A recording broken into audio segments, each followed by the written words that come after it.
พี่น้องเพลงแอนอรดีแหมเมื่อวานนี่หวังแต่อ่านข่าวได้7,900,000มามื้อนี้ล้านแตกดังโป๊ะบังเอิญมันได้บังเอิญมันได้ซิงเกิลใหม่ล่าสุดของแอนอรดีนึกว่าตัวเองเป็นตัวตลกแต่มองดูกระจกเป็นคนสวยนั่นน่ะ10 ล้านแตกดังโป๊ะแล้วป๊าดคนหยังมาปังมาดังคักแท้พี่น้องเอ่ยไปสัมภาษณ์รายการของคุณคิมน่ะแล้วยกให้แอนอรดีเป็นราชินีหมอลำดีโอ้ยสมอยู่ดอกสมหน้าสมตาอยู่ดอกอีหลากำแพงเอ่ยร้องเพลงนี่10 ล้านแตกแล้วเขามาโพสต์ว่าจังสี่ล่ะพี่น้องแล้วดีใจหลายแล้วเพลงเราแตก10 ล้านแล้วเราก็เลยโพสต์ว่าจังสี่ล่ะเพลงที่ไม่คาดคิดเพลงแรกในชีวิตของแอนที่ประสบความสำเร็จและไม่คิดว่ายอดวิวของค่ายเล็กๆของเราจะมีคนเข้ามาฟังเพลงขนาดนี้มันไม่ใช่เรื่องบังเอิญมันคือเวลาของเราและมันคือตัวตนของเรา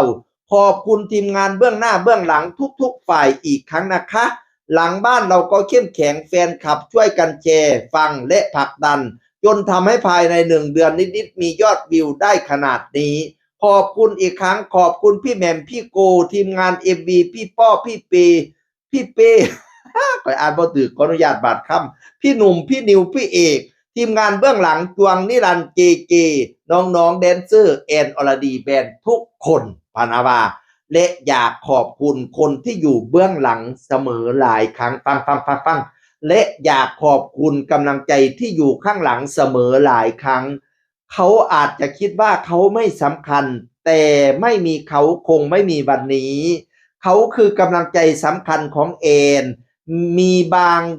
ที่ถกเถียงกันไม่เข้าใจกันเรื่องของงานกว่าจะมีเพลงนี้ก็เถียงกันนะ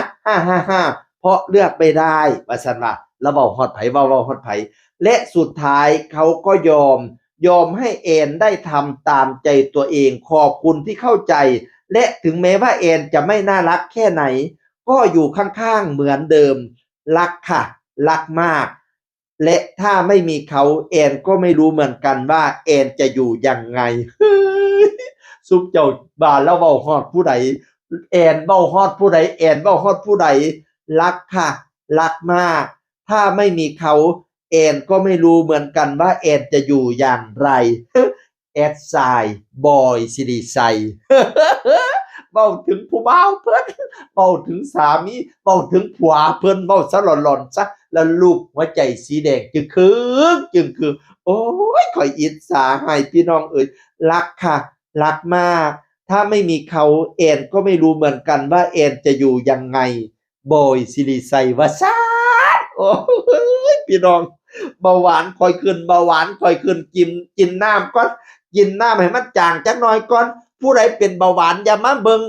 บ่อยอย่ามาเบิ่งแอนอย่ามาเบิ่งแอนอย่ามาเบิ่งบ่อยน้ำตาลสิขึ้น300 400จะหาว่าข่อยบ่เตือนอันนี้เบาหวานข่อยก็เริ่มขึ้นแล้วนะเป็นตาม่วๆจังได๋บุนี่โอ๊ยเบาหวานขึ้นตาก็บ่จัก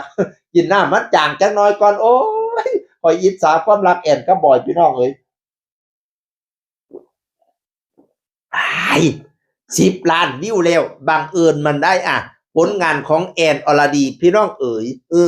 ก่อนหน้านี้แล้วก็ร้องเพลงของผู้นั้นผู้นี้เนาะที่ได้หลายๆยอดวิวน่ะแต่ว่าเพลงนี้แล้วว่าเป็นเพลงแรกในชีวิตแอนที่ประสบความสำเร็จพะนะว่ายอดวิวถล่มทลายพี่น้องเอ๋ยและสุดท้ายขอบคุณแม่ๆพี่ๆบ้าน AB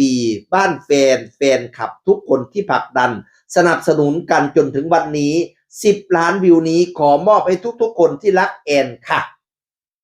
มอบให้ทุกๆคนที่รักแอนเข้าไปเบิ่งเด้อบังเอิญมาได้นึกว่าเป็นคนสวยนึกว่าตัวเองเป็นคนสวยเอาไหมนึกว่าตัวเองเป็นตัวตลกแต่มองดูกระจกเป็นคนสวยหลายคนก็ไปคอฟเวอร์พี่น้องเอ๋ย10 ล้านวิวแล้ว10 ล้านวิวแล้วอันดับ1ของลูกทุ่งหลายสถานีพี่น้องหลายเพจพี่น้องเอ๋ยเข้าไปดูเดี๋ยวนี้ใครยังไม่ดูเข้าไปดูเดี๋ยวนี้จากเสียงอื่นคนเก่ามาเว้าสู่ฟังสวัสดีครับ